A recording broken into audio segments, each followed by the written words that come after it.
Bismillahirrahmanirrahim. Assalamualaikum warahmatullahi wabarakatuh. Selamat siang, salam sejahtera untuk kita semua. Om Swastiastu, Namo Buddhaya, salam kebajikan. Perkenalkan, nama saya Prita Maria dan saat ini ditugaskan untuk menjadi Kepala Pusat Riset Inovasi Sumber Daya Kewilayahan Universitas Padjadjaran atau juga dikenal dengan Center of Research Regional Resources Innovation dan boleh saja disingkat dengan SHRI Unpad.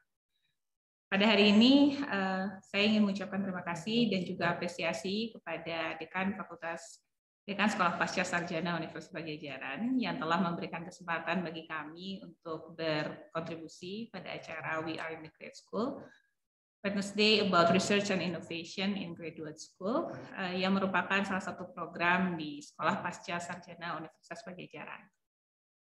Pada hari ini kita akan berdiskusi mengenai penguatan talenta melalui riset kolaborasi pembangunan infrastruktur. Infrastruktur atau topik yang berkaitan dengan pembangunan infrastruktur merupakan salah satu topik riset yang juga dikembangkan di Pusat Riset Inovasi Sumber Daya Kewilayahan. Dan saat ini kami juga melakukan inventarisasi, identifikasi terhadap program-program riset yang sedang dilakukan, khususnya berkaitan dengan pembangunan infrastruktur di Indonesia. Dalam beberapa menit ke depan, kita akan membahas beberapa poin yang terbagi melalui sistematika sebagai berikut. Sistematika ini disusun untuk menjadi guidance untuk kita berdiskusi pada hari ini, yaitu diantaranya sebagai pendahuluan, nanti kita akan memaparkan mengapa topik riset ini menjadi sesuatu hal yang menarik untuk kita diskusikan, dan juga mengenai regulasi dan kebijakan untuk pembangunan infrastruktur. Selanjutnya, kerjasama pemerintah badan usaha sebagai skema pembangunan infrastruktur. Lalu Unpad untuk pembangunan infrastruktur, kita berbicara bagaimana kontribusi Universitas Padjadjaran dalam pembangunan infrastruktur di Indonesia, dan juga beberapa riset yang berhasil kami inventaris, identifikasi yang bertemakan dengan infrastruktur di Indonesia. Dan tentunya di penghujung diskusi, kita juga akan membahas mengenai penguatan talenta untuk pembangunan infrastruktur di Indonesia. Untuk topik yang pertama, mengapa mendiskusikan mengenai pembangunan infrastruktur itu menjadi sesuatu hal yang menarik. Berbicara profil Indonesia, kita sama-sama ketahui bahwa Indonesia adalah negara kepulauan yang beragam dan memiliki pertumbuhan ekonomi yang cukup baik. Selanjutnya, ini kita akan membahas mengenai pendahuluan begitu ya untuk sesi diskusi pada siang hari ini. Next. Indonesia adalah negara kepulauan yang beragam, namun juga memiliki tingkat pertumbuhan ekonomi yang cukup baik. Hal ini juga merupakan suatu penilaian bahwa Indonesia mampu mengatasi krisis keuangan, khususnya di Asia yang terjadi pada tahun 1990-an.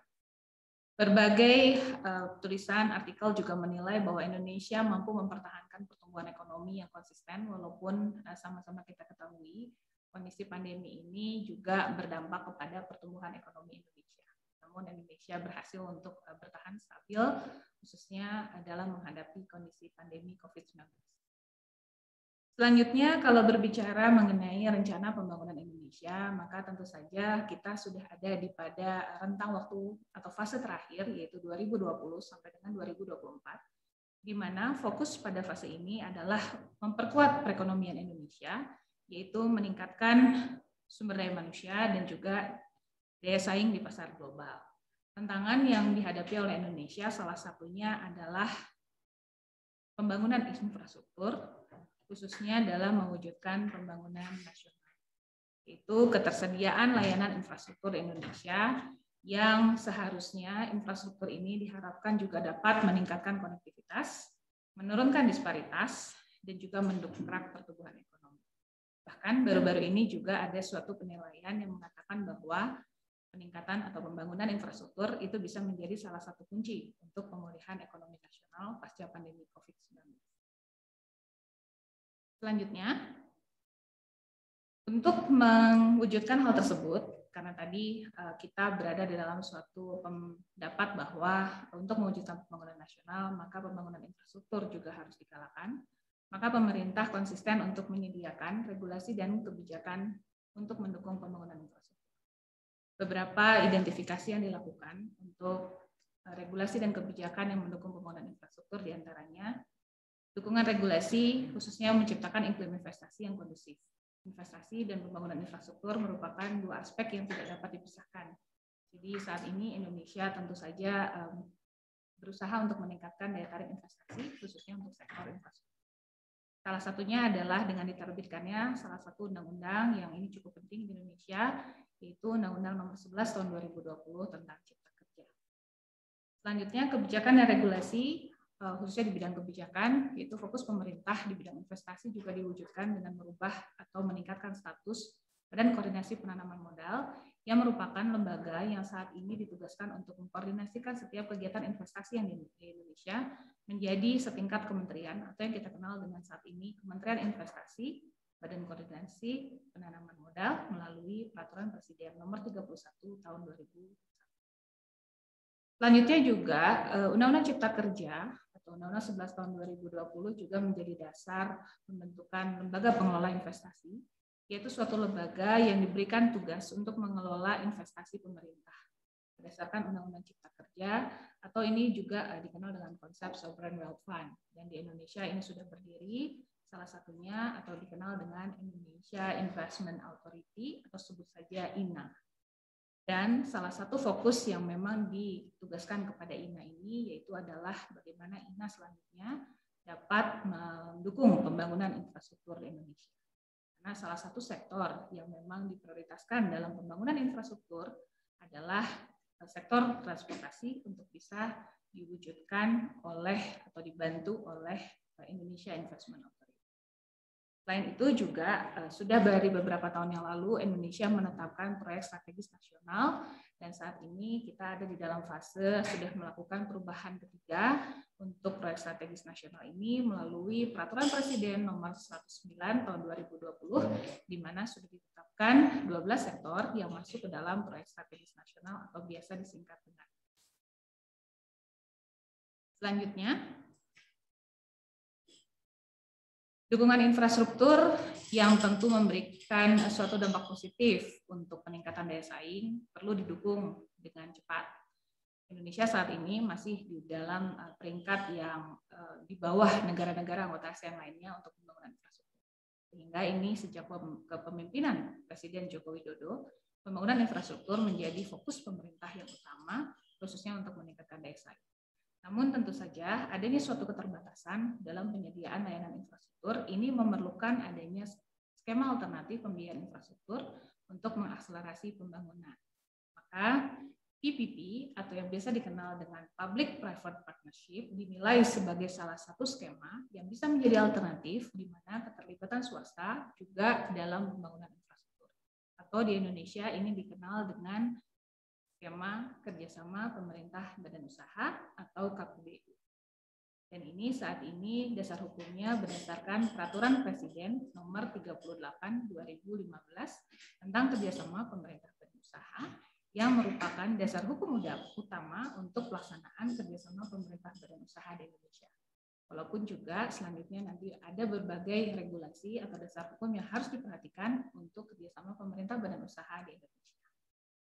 Selanjutnya, kalau sama-sama kita tinjau, apa yang dimaksud dengan kerjasama pemerintah badan usaha? Berikut adalah pengertian KPBU atau kerjasama pemerintah badan usaha yang diatur di dalam Peraturan Presiden Nomor 38 Tahun 2015. Dari definisi yang diberikan ini, maka kita bisa menarik beberapa unsur yang mengkonstruksikan kerjasama pemerintah badan usaha. Yaitu kerjasama antara pemerintah badan usaha itu terjadi karena adanya suatu penyediaan infrastruktur untuk kepentingan umum, di mana ini mengacu pada spesifikasi yang telah ditetapkan sebelumnya oleh menteri atau kepala lembaga, kepala daerah, badan usaha milik negara ataupun badan usaha milik daerah, yang sebagian atau seluruhnya menggunakan sumber daya badan usaha dengan memperhatikan pembagian risiko antara para pihak.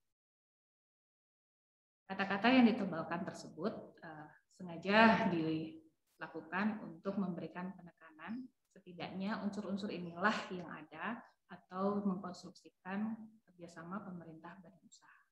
Bahwa kerjasama pemerintah dan badan usaha ini adanya suatu kebutuhan penyediaan infrastruktur untuk kepentingan umum yang dilakukan di mana kewenangannya atau kewenangan untuk penyediaan infrastruktur itu melekat pada menteri atau kepala lembaga, kepala daerah, BUMN atau BUMD yang selanjutnya dikerjasamakan dengan badan usaha dengan memperhatikan pembagian resiko antara para pihak. Semoga ini memudahkan bagi Bapak Ibu semua dan juga rekan-rekan mahasiswa yang hadir pada kesempatan siang hari ini untuk bisa lebih mudah memahami skema KPBU kerjasama pemerintah badan usaha. Selanjutnya, lalu bagaimana peran UNPAD khususnya untuk pembangunan infrastruktur? Bapak Ibu, rekan-rekan mahasiswa, Universitas Padjadjaran saat ini merupakan ketua dari University Network Indonesia Infrastructure Development atau biasa disingkat dengan UNID. Dan saat ini Universitas Padjadjaran mengkoordinasikan 35 anggota atau 35 universitas yang merupakan anggota dari UNID, di mana UNID ini adalah suatu perkumpulan akademisi yang memiliki perhatian untuk pengembangan ataupun pembangunan infrastruktur. Hal ini dimulai sejak Universitas Padjadjaran terpilih menjadi ketua UNID pada tahun 2019 dan diikuti dengan kegiatan Infrastructure Summit yaitu pada bulan April 2019. Beberapa kegiatan untuk mendukung pembangunan infrastruktur di Indonesia telah dilakukan oleh UNPAD bersama dengan UNID, yaitu diantaranya selain tadi Infrastruktur Summit, kegiatan penelitian kolaborasi, lalu juga workshop KPBU untuk mahasiswa atau workshop kerjasama pemerintah badan usaha untuk mahasiswa. Lalu juga pada saat di masa pandemi, UNPAD bersama UNID juga melakukan webinar mengenai pembangunan infrastruktur. Dan ini semuanya bisa ditemukan di dalam website UNID yang bisa Bapak Ibu rekan-rekan mahasiswa kunjungi di laman www.unid.org.id.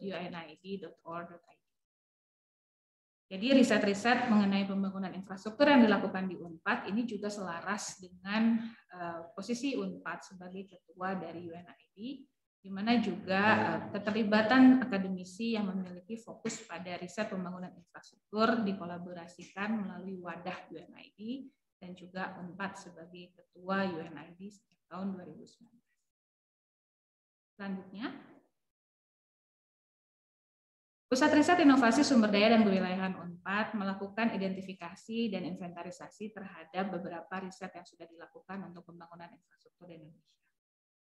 Yang pertama, melalui riset bekerjasama dengan penelitian PT Penjaminan Infrastruktur Indonesia, saat ini Universitas Padjadjaran juga sedang melakukan riset yang berkaitan dengan analisis dampak ekonomi sosial pembangunan infrastruktur, khususnya untuk proyek-proyek KPBU dan juga non-KPBU.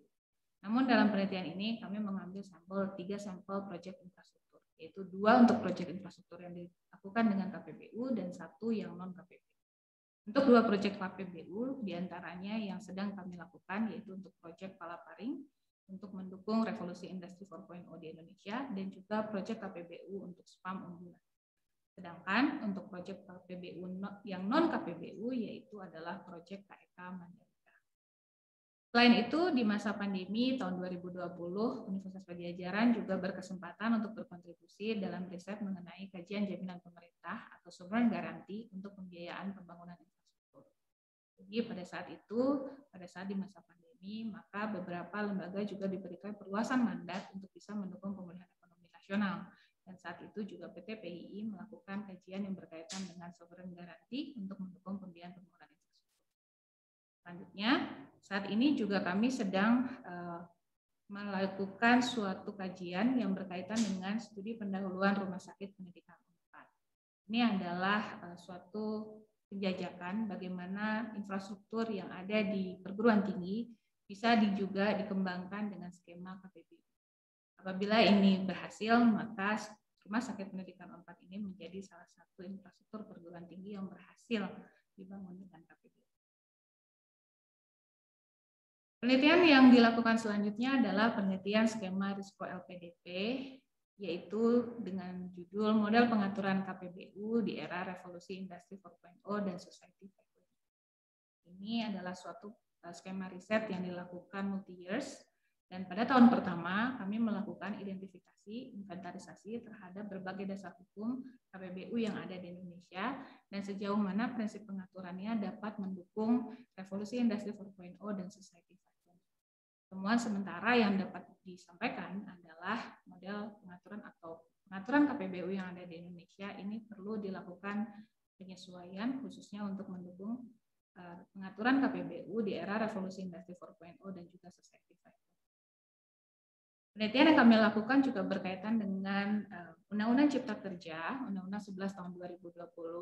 Pada saat itu, riset yang ada di Universitas Padjadjaran berkolaborasi dengan Asian Development Bank untuk melakukan analisis dan evaluasi terhadap peraturan pelaksana yang berkaitan dengan pembangunan infrastruktur di Indonesia. Selanjutnya, baru-baru ini juga Pusat Riset Inovasi Sumber Daya Kewilayahan UNPAD mengkaji potensi pembangunan Commercial Spaceport atau Bandar Antariksa yang juga sudah dikaji oleh Lembaga Antariksa dan Penerbangan Nasional untuk dapat dikembangkan melalui skema Public-Private Partnership atau KPBU di Indonesia. Hal ini juga sudah sempat disampaikan pada seminar nasional KPA di tahun ini juga yang diselenggarakan oleh LAPA. Riset-riset yang dilakukan oleh teman-teman mahasiswa juga sudah banyak yang berkaitan dengan pembangunan infrastruktur Indonesia. Salah satunya juga berbagai riset yang bertajuk implementasi Standard of Investment Protection untuk pembangunan infrastruktur di Indonesia. Yang sama-sama kita ketahui, pembangunan infrastruktur di Indonesia ini juga bergantung kepada bagaimana pemerintah membuat kebijakan atau regulasi. Maka riset-riset yang dilakukan juga melihat sejauh mana pengaturan-pengaturan KPBU yang ada di Indonesia ataupun pengaturan pembangunan infrastruktur Indonesia itu mengimplementasikan Standard of Investment Protection yang ada. Sebagai contoh, Standard of Investment Protection yang dilakukan adalah Fair and Equitable Treatment, Most Favored Nation, National Treatment, dan juga Expropriation. Baik, selanjutnya. Ini juga adalah riset infrastruktur yang sedang dilakukan di UNPAD, khususnya dalam skema riset RDDU, yaitu mengenai perjanjian kerjasama pemerintah badan usaha yang berkeadilan sebagai wujud peran swasta dalam penyediaan infrastruktur guna mewujudkan kesejahteraan masyarakat. Ini kita selanjutnya akan berbicara mengenai model kontrak KPBU. Riset selanjutnya juga berkaitan dengan pemanfaatan penanaman modal asing pada kemitraan pemerintah dan swasta untuk pembiayaan penyediaan infrastruktur. Riset selanjutnya yang menarik yaitu adalah mengenai konsep penyelesaian sengketa KPBU dalam pembangunan infrastruktur di Indonesia. Yang sama kita ketahui tadi konsep KPBU itu adalah adanya suatu kolaborasi antara pemerintah dan badan usaha untuk penyediaan layanan infrastruktur. Maka selanjutnya adalah suatu hal yang menarik juga untuk mengidentifikasi potensi sengketa yang terjadi dalam KPBU dan juga bagaimana dalam tataran lembaga atau proses untuk bisa disediakan wadah penyelesaian sengketanya untuk kerjasama pemerintah badan usaha. Tentunya saja sengketa ini tidak untuk menghambat pembangunan infrastruktur di Indonesia. Berkaitan dengan keberadaan Sovereign Wealth Fund, kami juga sedang melakukan riset mengenai bagaimana pola pembiayaan infrastruktur ataupun peran dari Sovereign Wealth Fund ini untuk bisa mendukung pembangunan infrastruktur di Indonesia. Riset-riset ini semuanya masih berjalan dan tentu saja kami masih melakukan kegiatan-kegiatan riset dan juga memerlukan masukan, berkomunikasi, berkoordinasi dengan kementerian ataupun lembaga yang berkaitan dengan riset-riset yang sedang dilakukan di Pusat Riset Inovasi Sumber Daya Kewilayahan. Selanjutnya, lalu berbicara mengenai talenta untuk pembangunan infrastruktur. Infrastruktur di Indonesia didukung untuk berakselerasi khususnya untuk meningkatkan daya saing global. Maka merupakan suatu kebutuhan untuk bisa mendukung program pemerintah ini dengan adanya penguatan talenta yang dapat mendukung pembangunan infrastruktur. Talenta ini yang dimaksud adalah mendukung rencana pembangunan nasional Indonesia juga, yaitu adalah meningkatkan sumber daya manusia yang memahami konsep ataupun pemahaman mengenai pembangunan infrastruktur. Minimal, kompetensi yang perlu dimiliki saat ini adalah melibatkan 3 bidang ilmu, yaitu diantaranya ilmu hukum, ekonomi, dan teknik. Namun, ini sangat terbuka kemungkinan keterlibatan atau kolaborasi dari bidang ilmu lain, misalnya saja mengenai pariwisata, budaya dalam pembangunan infrastruktur, dan juga mengenai kebijakan ataupun policy untuk mendukung pembangunan infrastruktur di Indonesia. Berikut adalah program-program dalam penguatan talenta untuk pembangunan infrastruktur yang juga dilakukan oleh Pusat Riset Inovasi Sumber Daya Kewilayahan sebagai juga kontribusi sebagai anggota dari UNID dan juga tentunya mendukung program yang ada di Sekolah Pascasarjana Universitas Padjadjaran. Yang pertama, selanjutnya, workshop KPBU untuk mahasiswa. Workshop kerjasama pemerintah badan usaha untuk mahasiswa di mana dilakukan dalam rangka mendukung pengembangan kapasitas SDM atau talenta dalam memahami KPBU yang diharapkan ini bisa dipahami sejak dini, yaitu sejak mahasiswa ada di perguruan tinggi, di mana ini merupakan tugas kita bersama sebagai akademisi ataupun yang ada di lingkungan universitas untuk membentuk talenta unggul yang dapat membantu program pemerintah dalam pembangunan infrastruktur. Beberapa topik yang ditawarkan diantaranya mengenai konsep penyediaan infrastruktur publik, pembiayaan penyediaan infrastruktur publik, lalu juga KPBU secara umum, khususnya yang berkaitan dengan pengenalan KPBU secara umum, tahapan proyek KPBU, dan juga membahas studi-studi kasus proyek-proyek KPBU yang sudah diselenggarakan di Indonesia. Ini sudah terselenggara untuk 4 wilayah pada tahun yang lalu, yaitu pada tahun 2020 di masa pandemi, dan saat ini juga insya Allah akan diselenggarakan lagi pada tahun 2021. Mudah-mudahan Bapak Ibu ataupun rekan-rekan mahasiswa yang berkesempatan hadir pada siang hari ini juga bisa terlibat ataupun mengikuti workshop KPBU yang akan diselenggarakan dalam waktu dekat. Selanjutnya, ini juga merupakan kontribusi Pusat Riset Inovasi Sumber Daya Kewilayahan yang juga mendukung program yang ada di Sekolah Pascasarjana Universitas Padjadjaran. Yaitu diantaranya, selanjutnya, ini adalah program peminatan baru yang dicoba dikembangkan di Sekolah Pascasarjana Universitas Padjadjaran, khususnya di Magister Inovasi Regional, yaitu peminatan dalam hukum dan manajemen infrastruktur. Sebelumnya, Magister Inovasi Regional ini juga sudah memiliki peminatan yang sifatnya transdisiplin, yaitu Magister Hukum Bisnis Energi.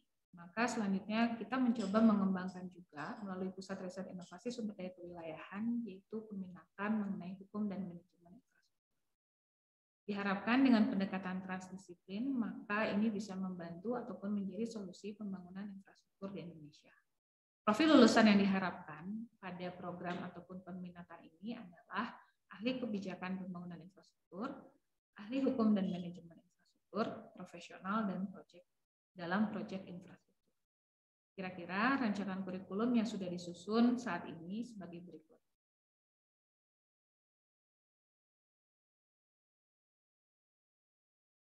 Nanti selanjutnya, mahasiswa yang mengambil hukum dan manajemen infrastruktur ini akan juga mendapatkan materi tidak saja dari ilmu hukum saja, tetapi juga dari ilmu ekonomi, teknik geologi dan lingkungan, dan juga dengan berkembangnya atau dinamisnya topik-topik riset dalam pembangunan infrastruktur, akan diadakan juga kuliah tematik yang membahas proyek-proyek infrastruktur khususnya yang ada di Indonesia.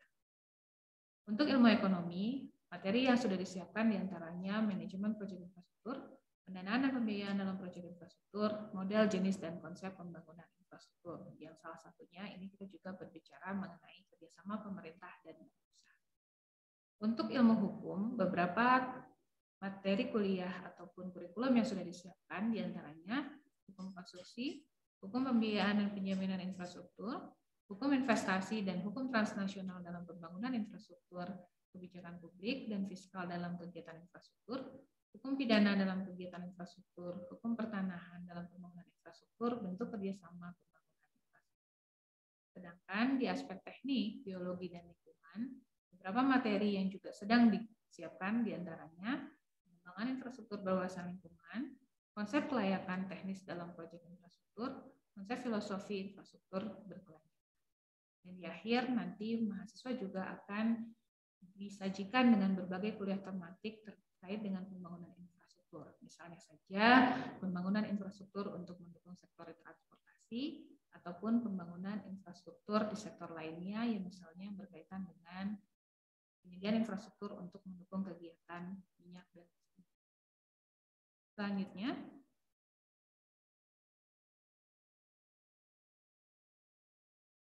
kita sudah ada di akhir penutup, maka sebagai penutup izinkan saya untuk menyimpulkan beberapa hal bahwa pembangunan infrastruktur di Indonesia masih perlu ditingkatkan, khususnya melalui peningkatan kegiatan riset kolaborasi dan juga penguatan talenta sesuai dengan kompetensi yang dibutuhkan. Kami dari Pusat Riset Inovasi Sumber Daya Kewilayahan terus melakukan identifikasi dan inventarisasi riset yang mendukung pembangunan infrastruktur, sehingga ini nanti bisa dikumpulkan menjadi suatu kontribusi Universitas Padjadjaran untuk pembangunan infrastruktur. Kami juga mengundang Bapak Ibu yang hadir pada siang hari ini, rekan-rekan mahasiswa yang berminat untuk melakukan riset di bidang infrastruktur dapat menghubungi Pusat Riset Inovasi Sumber Daya Kewilayahan, dan semoga kita bisa menjalin suatu kerjasama ataupun kolaborasi riset yang mendukung pembangunan infrastruktur. Demikian dari saya. Terima kasih atas perhatiannya. Mohon maaf apabila ada kekurangan. Tentunya selanjutnya kita bisa masuk pada sesi diskusi. Bapak Ibu yang hadir dan juga rekan-rekan mahasiswa, apabila ada pertanyaan ataupun ada yang akan disampaikan, bisa melalui fitur chat ataupun juga menggunakan fitur tes.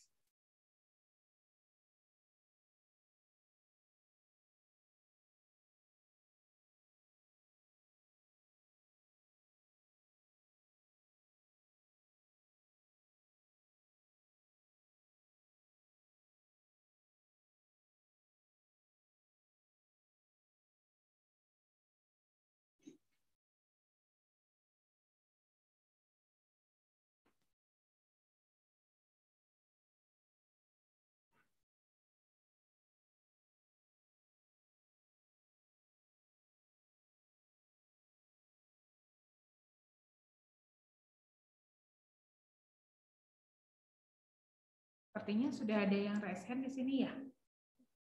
Boleh.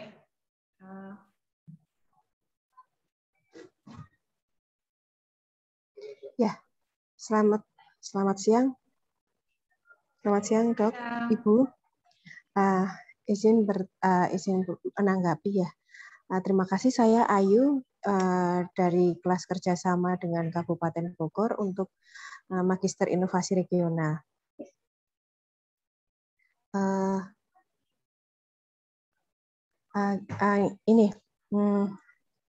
Awalnya saya tertarik memasuki untuk masuk dalam program beasiswa MIR ini.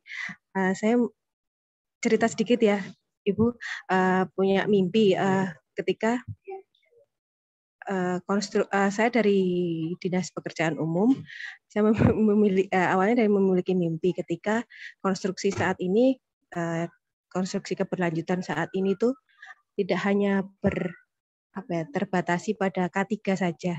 Sekarang kita sudah di zaman yang lebih maju, di mana kita dalam melakukan konstruksi, dalam pembangunan infrastruktur itu sudah harus menghormati lingkungan sekitar kita, masyarakat. Jadi ketika kita membuka jalan, kita merenovasi jalan, khususnya di tengah kota, kita tuh sudah harus punya etika untuk itu. Jadi awal ketika saya masuk, saya sempat hilang harapan, tapi setelah mendapatkan paparan hari ini ada serta harapan lagi sih, Ibu. Khususnya tadi sempat dipaparkan tentang mata kuliah tematik ya dari bidang teknik yang akan ditawarkan, khususnya tentang filosofi infrastruktur berkelanjutan. Nah, di sini saya bisa mohon masukan ya Ibu untuk mimpi atau untuk ide seperti ini, apa yang bisa saya lakukan atau apa langkah yang bisa saya lakukan untuk mendalami riset yang nanti bisa saya ambil untuk studi saya. Sekian, terima kasih Ibu. Ya, terima kasih Mbak Ayu ya dari program MIR. Salam kenal Mbak Ayu dari Kementerian PUPR ya. Ya, terima kasih banyak atas concern-nya dan juga Kementerian PUPR sebetulnya adalah salah satu mitra kami nih Mbak Ayu untuk mendiskusikan mengenai riset-riset yang berkaitan dengan pembangunan infrastruktur. Jadi saat ini juga kita kemarin berdiskusi mengenai contohnya mengenai pembangunan jalan tol nih dengan Prof Danang begitu ya. Karena Prof Danang juga salah satu akademisi yang aktif di University Network Indonesia Infrastructure Development. Mbak Ayu, apa yang tadi disampaikan sebetulnya adalah salah satu poin pada saat kita mengkaji mengenai dampak sosial terhadap pembangunan infrastruktur. Jadi sebetulnya poin-poin yang tadi disampaikan oleh Mbak Ayu itu betul sekali yang kita temukan di lapangan, baik itu pada saat mulai membangun infrastruktur ataupun pada saat pembangunan infrastruktur itu sudah terbangun, itu tetap harus dikaji. Begitu. Jadi biasanya mengenai dokumen-dokumen yang diperlukan untuk pembangunan infrastruktur itu juga tidak terlepas dari kajian-kajian sosial yang sebetulnya diperlukan. Kajian sosial ini juga meliputi bagaimana masyarakat sekitar, atau misalnya mengenai dampak terhadap pembebasan lahan terhadap penduduk sekitar, begitu ya. Ini juga adalah salah satu topik riset yang menarik Mbak Ayu. Dan selanjutnya pada saat pembangunan infrastruktur itu sudah dijalankan, maka ini juga merupakan salah satu topik yang dibahas dalam analisa dampak sosial dalam pembangunan infrastruktur. Yang juga saat ini sedang kami lakukan terhadap 3 proyek, yaitu Palaparing, Spam Unggulan, dan juga KEK Mandalika. Salah satu output yang nantinya kami harapkan dari proses riset ini adalah kita bisa menemukan suatu metode tertentu, khususnya untuk mengkaji analisis dampak ekonomi dan juga sosial untuk pembangunan infrastruktur. Jadi ini juga berkaitan dengan pola perilaku masyarakat sekitar, begitu ya, pada saat akan adanya pembangunan infrastruktur itu seperti apa dan bagaimana selanjutnya pola dan dampak pembangunan infrastruktur tersebut terhadap perilaku penduduk sekitar setelah pembangunan infrastruktur itu terjadi. Karena kan sebetulnya konsepnya adalah ketika ada pembangunan infrastruktur setidaknya maka masyarakat sekitar itulah yang akan mendapatkan dampak positif seharusnya dari pembangunan infrastruktur tersebut. Nah, kalau ada dampak-dampak lainnya ini sebetulnya yang juga menarik untuk dikaji. Sebagai contoh adalah berkaitan dengan apa ya, hak asasi manusia ya Mbak Ayu, bagaimana misalnya berkaitan dengan pembangunan infrastruktur itu diperlukan adanya relokasi penduduk sekitar ke wilayah yang lain karena wilayahnya akan dipakai untuk pembangunan infrastruktur tertentu. Ini juga adalah suatu kajian yang menarik.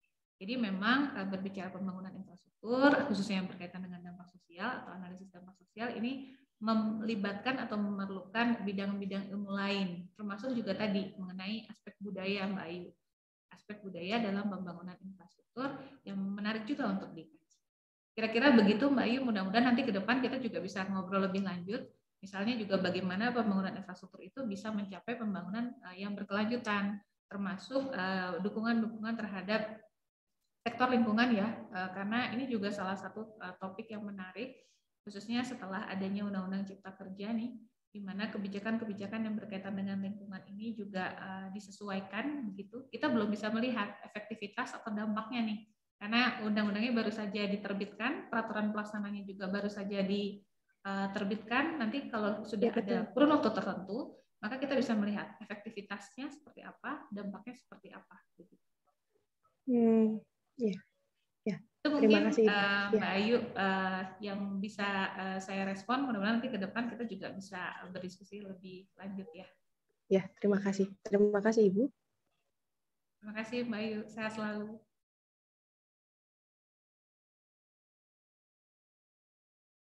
Baik, apakah ada lagi baik bisa melalui feature chat ataupun melalui kolom, kita menggunakan feature lesson ya.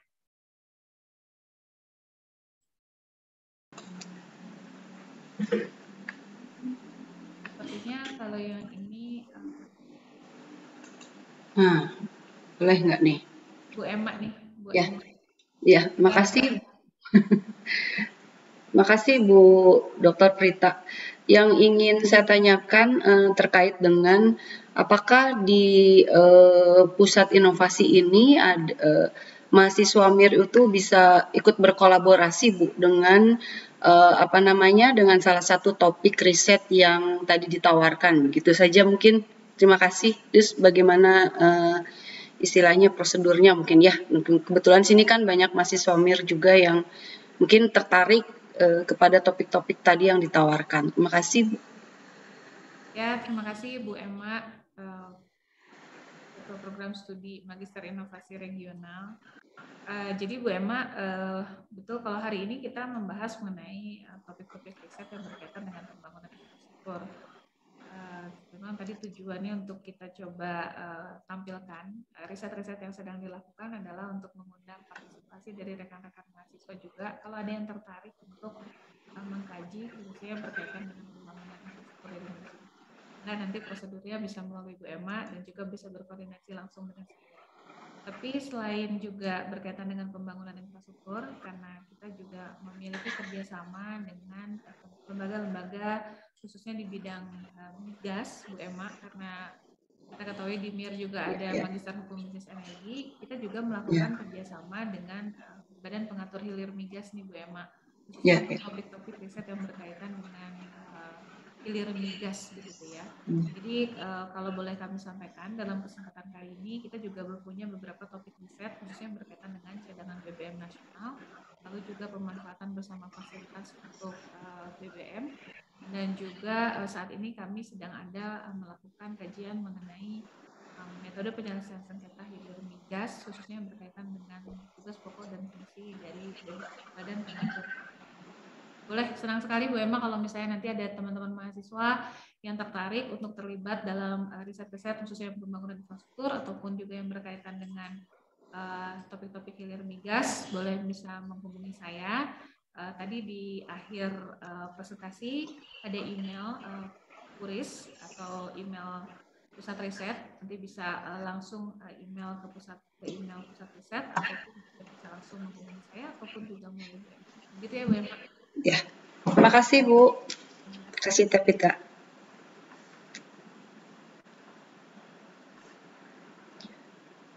Oke.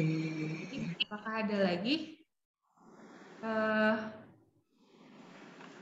Ada satu lagi sepertinya yang riset. Bapak atau Ibu? Pak Kasroni ini. Pak Kasroni ya. Ya, silakan Pak. Assalamualaikum warahmatullahi wabarakatuh. Waalaikumsalam. Terima kasih Bu Dokter yang telah memberikan kesempatan kepada saya. Kebetulan kalau pembangunan infrastruktur ini kan kalau di pemerintah sekarang itu kan sangat krusial ya. Artinya pembangunan ini sangat kelihatan hasilnya dan dampaknya gitu. Tapi kalau dengan keluarnya Undang-Undang Cipta Kerja ya, Cipta Kerja kan itu kan banyak timbul komplain permasalahan, bahkan para ahli hukum ini akan berdampak sangat signifikan. Tujuannya memang betul untuk mempermudah akses investasi bisa ke negara kita lebih cepat, karena selama ini birokrasi dirasa agak lambat lah untuk merespon para investor ke negara kita. Tapi kalau kita lihat pembangunan infrastruktur ini juga kelihatannya, kalau saya sekilas Bu ya, itu sangat berdampak pada kegiatan ekonomi, terutama di daerah-daerah yang notabene itu daerah-daerah sentral kayak Jawa kayak gitu. Dengan dibangunnya jalan tol misalnya gitu ya, Jakarta Jawa, itu sangat berdampak ke daerah-daerah yang terlalui gitu. Contoh kalau misalnya dulu di daerah sentra-sentra penjual makanan khas misalnya kayak telur asin atau apa gitu ya, itu terdampak gitu. Banyak para ekonom atau para UMKM di sana terdampak dengan adanya jalan tol, sehingga banyak yang juga berdampak pada pengangguran. Kalau dulu para pedagang mungkin bisa berjualan di jalan-jalan yang dilalui oleh para pengendara, kalau sekarang sudah sepi jalannya gitu. Artinya pembangunan kebijakan infrastruktur itu kalau dari sisi efektivitas betul, dari sisi akses jalan betul, artinya mempermudah orang untuk sampai ke tempat tujuan. Tapi juga efek dari dampak lingkungan, dampak ekonomi juga kayaknya jauh gitu ya. Bahkan terasa sekali sekarang itu kayak misalnya pembangunan kereta cepat aja Jakarta-Bandung itu kan banyak dampak terhadap apa kayak banjir. Itu sudah terasa, kan nanti sudah terasa ngepeknya terhadap lingkungan lah gitu. Nah, sejauh ini peran dari kampus gitu, terutama Unpad gitu ya, itu sejauh mana gitu memberikan saran-saran kebijakan kepada pemerintah sehingga apa yang mereka bangun infrastrukturnya bukan hanya menguntungkan para dari aspek ekonomi, tetapi dampak lingkungan, dampak ekonomi juga dampak terhadap peningkatan kesejahteraan gitu. Mungkin dari Unpad ada nggak sih kajiannya memberikan saran kepada masyarakat, apalagi dengan lahirnya Undang-Undang Ciptaker itu berdampak sekali dengan pemotongan birokrasi yang begitu cepat gitu. Tidak perlu ada kajian AMDAL atau apalah, saya kurang paham gitu. Mungkin itu Bu. Terima kasih. Assalamualaikum warahmatullahi wabarakatuh. Waalaikumsalam warahmatullahi wabarakatuh. Terima kasih Pak Casroni. Ini menarik sekali apa yang disampaikan oleh Pak Casroni. Jadi betul Pak, ini juga adalah beberapa topik riset yang kami lakukan juga. Jadi apalagi kalau berbicara mengenai Undang-Undang Cipta Kerja yang tadi disampaikan, kita sepertinya belum bisa mengukur begitu ya efektivitas. Bu, mohon maaf suaranya agak lup-lup Bu, kecil. Oh, suaranya kurang terdengar ya? Iya. Sekarang sudah terdengar belum Pak? Sudah Bu. Baik. Kita ulangi ya. Jadi tadi pertanyaan Pak Casroni adalah juga berkaitan dengan Undang-Undang Cipta Kerja yang baru saja ataupun Indonesia miliki melalui Undang-Undang 11 tahun 2020. Nah, kalau berbicara bagaimana dampaknya nih Pak untuk Undang-Undang Cipta Kerja ini, memang waktunya belum cukup ya Pak ya untuk bisa menilai ataupun mengukur efektivitas dari Undang-Undang Cipta Kerja ini, ataupun implementasi dari Undang-Undang Cipta Kerja, dampaknya positif atau negatif begitu Pak, dengan berbagai peraturan pelaksana yang ada.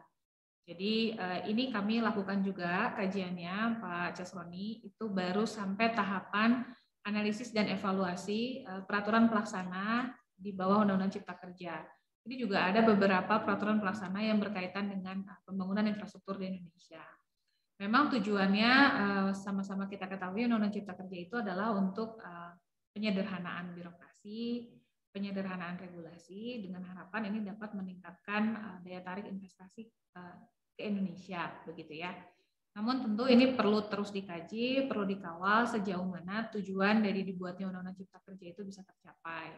Khususnya juga kalau udah berkaitan dengan lingkungan nih Pak. Tadi memang banyak sekali, mungkin nanti juga kita selanjutnya kita bisa mengadakan sesi diskusi nih, khusus yang berkaitan dengan lingkungan. Karena juga banyak perizinan-perizinan ataupun juga tahapan-tahapan yang berkaitan dengan lingkungan ini disesuaikan dalam Undang-Undang Cipta Kerja ini. Nah, kita perlu menilai memang efektivitasnya, dampaknya bagaimana. Dan selanjutnya juga berkaitan dengan dampak ekonomi. Tadi juga sebetulnya bukan hanya ekonomi ya yang ditanyakan oleh Pak Casroni, tapi juga mengenai dampak sosial. Nah ini sebetulnya kalau dalam pembangunan infrastruktur, yang paling penting itu adalah bagaimana kita melakukan studi awal atau yang biasa dikenal dengan studi kelayakan Pak. Jadi studi kelayakan ini harus bisa juga menjangkau baik itu aspek ekonomi dan juga aspek sosial dari pembangunan infrastruktur. Ada beberapa dokumen yang perlu disiapkan khususnya untuk pembangunan infrastruktur. Sebagai contoh saja ya, kalau kita berbicara skema kerjasama pemerintah badan usaha, itu ada yang dikenal dengan studi pendahuluan. Nah, ini ada kajian-kajiannya, ada beberapa bab yang di dalamnya membahas sejauh mana proyek infrastruktur itu bisa diterapkan, yang juga mencakup aspek ekonomi dan juga sosial. Dan selanjutnya nanti pada saat pembangunan infrastruktur itu sudah terjadi atau infrastrukturnya sudah terbangun, maka itu juga biasanya bisa dilakukan kajian mengenai analisis dampak ekonomi sosial pembangunan infrastruktur. Unpad melakukan semuanya nih Pak, walaupun untuk infrastrukturnya masih sektoral, artinya ada infrastrukturnya terbatas gitu ya. Saat ini kami sedang juga menyusun studi pendahuluan dan juga untuk analisis dampak ekonomi sosial untuk beberapa sektor infrastruktur, diantaranya Palaparing, Sepang Unggulan, dan juga KEK Mandalika. Artinya ini diharapkan juga bisa menjadi kontribusi Unpad untuk pembangunan infrastruktur, karena sebetulnya dokumen-dokumen yang perlu disiapkan dalam pembangunan infrastruktur itu semuanya adalah kegiatan riset, Pak. Dan di sini memerlukan peran dari akademisi, peran dari periset dari Unpad untuk bisa berkontribusi bagaimana juga ikut membantu menyiapkan dokumen proyek pembangunan infrastruktur ini supaya menggunakan metode yang jelas begitu ya, tentunya untuk menghasilkan suatu dokumen yang baik juga, sehingga indikator-indikator tadi ataupun poin-poin yang tadi disampaikan oleh Pak Roni ini bisa tercakup di dalam studi-studi yang dilakukan, baik itu pada saat penyiapan dokumen infrastrukturnya ataupun pada saat kajian yang berkaitan dengan setelah dibangunnya proyek infrastruktur. Kira-kira begitu Pak Roni. Jadi ini tentu kita berusaha untuk berkontribusi terus begitu, karena memang semuanya itu adalah kegiatan riset begitu ya Pak Roni. Jadi menarik memang kalau untuk dikaji baik itu aspek ekonomi ataupun aspek sosial. Dan semuanya ini bermuara pada bagaimana regulasi yang ada itu memberikan fondasi untuk proyek-proyek infrastruktur. Karena kalau menyusun regulasi itu kan pasti ada tujuannya, baik itu untuk ekonomi ataupun untuk sosial. Nah, kira-kira seperti itu Pak Roni. Mudah-mudahan ini menjawab Pak Roni. Terima kasih dokter. Cuma masih ada yang penasaran nih. Boleh nambahan nggak dok? Boleh dokter? nambah Pak. Boleh. Nah, saya ingin menyoroti salah satu pembangunan infrastruktur ya yang ada di Jawa Barat. Salah satunya adalah bandara ya, bandara yang ada di Kertajati. Bagaimana awal-awal itu memblow up, ini akan menjadi bandara internasional, bahkan akan berdampak dengan ekonomi masyarakat khususnya untuk Provinsi Jawa Barat gitu. Nah, di situ kritikal saya gitu ya, sejauh mana peran Unpad untuk memberikan support ide untuk ekonomi di Jawa Barat lah, salah satunya dengan membangun infrastruktur. Dengan melihat kondisi yang informasi-informasi di media ya Bu ya, mudah-mudahan saya salah gitu ya, itu ternyata dengan sudah dibentuknya infrastruktur bandara internasional yang ada di Kertajati ternyata tidak maksimal dengan berbagai alasan, padahal itu sudah mengorbankan berapa ribu hektar luas lahan yang harusnya produktif ya untuk pertanian, dan itu real nyata berdampak terhadap masyarakat, akhirnya tergusurlah dengan adanya bandara Kertajati itu. Tetapi kalau saya dengar di media itu ternyata tidak maksimal, bahkan ada keluhan ya, artinya kurang kebermanfaatannya kurang lah gitu. Nah itu mungkin dari Universitas Unpad gitu pernah nggak memberikan masukan sebelum pembangunan ke arah sana sehingga tidak terdampak seperti sekarang gitu. Artinya yang harusnya itu menghasilkan berapa ratus juta lahan yang produktif, akhirnya kan dialihkan untuk pembangunan bandara. Dan itu saya kira memerlukan biaya yang cukup besar. Mungkin triliunan gitu ya, Bu Dokter gitu ya. Artinya ini sejauh mana sih peran Unpad untuk memberikan masukan ke arah sana sehingga apa yang dikembangkan di Jawa Barat itu betul-betul ngefek terhadap peningkatan ekonomi masyarakat, juga kesejahteraannya. Mungkin itu, Bu Dokter. Ya. Baik, menarik Pak kalau kita bicara Bandara Kertajati. Jadi ini juga masih menjadi perhatian khususnya untuk Kementerian Perhubungan juga nih ya Pak untuk pembangunan Bandara Kertajati. Mungkin kalau Pak Roni nanti berkesempatan, Unpad juga pernah menyelenggarakan kegiatan infrastruktur forum. Ini merupakan kolaborasi kita juga dengan BUMN Center for Excellence. Ini adalah salah satu pusat unggulan yang ada di Unpad. Kalau tidak salah 1 bulan yang lalu, kita ada infrastruktur forum dan salah satunya membahas mengenai Bandara Kertajati, Pak Roni. Mungkin nanti Pak Roni juga bisa coba mengunjungi lamannya YouTube-nya Unpad begitu. Mudah-mudahan ada di sana rekaman penyelenggaraan infrastruktur forum. Di sana dibahas Pak mengenai mungkin lebih kepada tahap kalau boleh dikatakan evaluasi begitu ya untuk pembangunan Bandara Kertajati. Karena memang sebetulnya ini yang menarik pada saat kita membangun suatu infrastruktur tertentu, maka kita juga harus memikirkan sektor-sektor apa saja atau dukungan-dukungan apa saja yang diperlukan begitu ya untuk membuat infrastruktur ini berhasil begitu Pak. Jadi kayak sekarang kita mungkin kalau mau pergi ke Bandara Kertajati, kita lebih milih untuk memilih ke Jakarta ya Pak ya, dibandingkan harus lewat Bandara Kertajati kalau memang tidak ada penerbangannya di Bandar Udara Hussein begitu kan. Artinya dukungan sarana prasarana lain untuk membuat infrastruktur ini menjadi optimal itu belum sepenuhnya tercapai begitu Pak. Nah, ini sebetulnya adalah salah satu aspek yang menurut saya terjadi di Bandara Kertajati, Pak. Jadi sebetulnya bagus konstruksinya, infrastrukturnya baik sekali, penyiapannya pada saat proyeknya juga baik sekali. Hanya memang sepertinya dukungan infrastruktur lainnya untuk sampai ke sana ini yang sebetulnya belum maksimal, sehingga masih belum bisa dirasakan dampak positifnya ya Pak ya, khususnya untuk keberadaan Bandara Kertajati ini. Mudah-mudahan nanti Pak Roni berkesempatan untuk meninjau laman ini. Di sana sangat menarik sekali Pak dibahas. Ada pembicara dari Kementerian Perhubungan, staf ahli investasi Kementerian Perhubungan, lalu juga ada dirut dari BIJB-nya sendiri, lalu menyampaikan konsep mengenai pembangunan infrastruktur Bandara Kertajati. Dan nanti setelah itu nanti kita bisa sama-sama melihat ataupun mengkritisi sejauh mana yang mungkin bisa kita lakukan sebagai dukungan riset dari UNPAD, begitu ya Pak Roni. Demikian Pak Roni, terima kasih banyak atas partisipasinya. Satu lagi boleh Bu? Satu lagi masih ada waktu? Boleh katanya Pak. Terima kasih ini. Yang terakhir mungkin ya, kalau kita lihat Jawa Barat itu kan salah satu kota yang terpadat tuh ya, salah satu kota yang terpadat dengan berbagai problem kompleksitas yang cukup rumit lah gitu. Nah, khusus untuk daerah-daerah yang macet gitu ya, taruhlah di Bogor gitu, itu kan karena populasi penduduknya cukup banyak, mobilitasnya cukup tinggi, saya kan dibangun infrastruktur yang cukup ya besar lah gitu. Ini pendapat Ibu ya, menurut pendapat Ibu bagaimana gitu dengan kondisi kemacetan yang setiap hari terjadi? Karena kan di situ ada persaingan, terutama untuk fasilitas umumnya Bu ya, jadi antara pengusaha dengan pemerintah.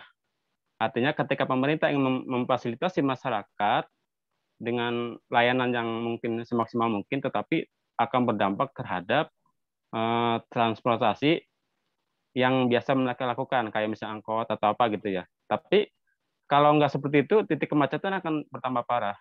Walaupun misalnya dilihat kalau dari sisi infrastruktur pembangunan jalan tol di mana-mana, karena kapasitas jalannya memang seperti itu, sementara investasi di sektor kendaraan itu terus naik gitu Bu. Artinya nggak sebanding antara jalan dengan kendaraan gitu. Nah ini menurut pendapat Ibu, untuk daerah-daerah yang levelnya macetnya sangat tinggi, alternatifnya seperti apa? Apakah investasi di bidang penjualan kendaraan itu dikurangi, tetapi layanan pemerintah yang harus ditingkatkan, misalnya dari sisi pelayanan kendaraannya gitu ya Bu ya, jadi mengurangi gitu. Atau kalau di Jakarta kan ada sistem integrasi gitu dengan sistem busway dari sini naik ke sini. Kalau di Jawa Barat itu masih mungkin nggak diterapkan seperti itu. Sementara Jawa Barat adalah kondisinya yang sangat luas sekali gitu, dengan 27 kabupaten kota gitu. Khususnya untuk daerah-daerah yang macet ini kebijakannya seperti apa ya supaya tepat gitu. Tidak terjadi kemacetan, tidak membuang energi sehingga ya produktivitasnya lebih tinggi gitu. Mungkin itu Bu terakhir. Ya, baik. Mungkin tidak untuk memberikan solusi ya Pak Roni, karena Betul. memerlukan kajian yang komprehensif nih. Karena kalau kita berbicara kondisi jalan macet dan sebagainya, itu banyak aspek yang perlu dipertimbangkan. Baik itu misalnya dari aspek transportasinya sendiri, ataupun juga aspek penyediaan infrastrukturnya. Saya pikir ini juga sudah menjadi suatu perhatian pemerintah. Saat ini juga kami bekerja sama juga nih Pak Roni dengan pemerintah Provinsi Jawa Barat, khususnya untuk pembangunan infrastruktur begitu ya. Dan mudah-mudahan nanti concern-nya Pak Roni ini kita juga sampaikan. Dan ini juga masuk ke dalam suatu pertimbangan pemerintah Provinsi Jawa Barat pada saat penyediaan mass rapid transportation yang juga sudah mulai dipersiapkan begitu Pak Roni, ataupun juga pembentukan Bandung Metropolitan. Itu adalah konsep tata ruang kota mungkin ya Pak Roni, yang juga menjadi salah satu topik riset tersendiri. Jadi memang ini menjadi perhatian kita bersama, dan mudah-mudahan nanti juga akan bisa menjadi suatu topik riset tertentu juga. Tapi tentu ini perlu adanya satu kajian tadi dari segi transportasinya ataupun juga penyediaan infrastruktur. Kalau yang seperti apa, apakah menghentikan pembelian kendaraannya, tentu itu nanti perlu kajian lebih lanjut nih Pak Roni. Nanti kita diprotes juga nih sama pengusaha-pengusaha kendaraan ya Pak Roni ya. Tapi ini adalah satu hal yang menarik dan ini adalah salah satu topik riset juga kalau bicara pembangunan infrastruktur khususnya untuk sektor transportasi, Pak Roni. Jadi misalnya bagaimana kebutuhan satu wilayah terhadap jalan tol misalnya. Lalu bagaimana skema pembangunan jalan tolnya, itu adalah salah satu topik-topik yang menarik juga kalau kita bicara sektor transportasi dan juga pembangunan. Begitu ya Pak Roni, terima kasih banyak nih. Pak Roni sepertinya concern sekali untuk topik-topik infrastruktur, jadi kami juga mengundang kalau ada topik-topik riset menarik, kita bisa berkolaborasi selanjutnya di Pusat Riset Inovasi Sumber Daya Kewilayahan juga ya Pak Roni. Ya. Terima kasih Bu. Baik, bagaimana host? Apakah masih ada lagi atau kita bisa cukupkan?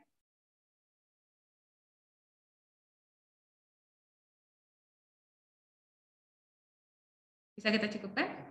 Baik, karena sudah tidak ada lagi, terima kasih atas partisipasi Bapak Ibu, rekan-rekan mahasiswa pada kesempatan siang hari ini berdiskusi, berbincang dengan Pusat Riset Inovasi Sumber Daya Kewilayahan Universitas Padjadjaran. Mudah-mudahan ke depan kita bisa mendiskusikan topik-topik riset menarik lain. Saya akhiri, terima kasih kepada Pak Dekan, Sekolah Pasca Sarjana Unpad dan juga tim yang sudah memfasilitasi kegiatan pada siang hari ini. Semoga kita bisa bertemu di lain waktu dengan topik-topik riset lainnya dari Pusat Riset Inovasi Sumber Daya Kewilayahan. Wabillahi taufiq wal hidayah. Wassalamualaikum warahmatullahi wabarakatuh. Selamat siang, salam sejahtera. Waalaikumsalam warahmatullahi wabarakatuh. Nuhun Teh Prita. Mantap.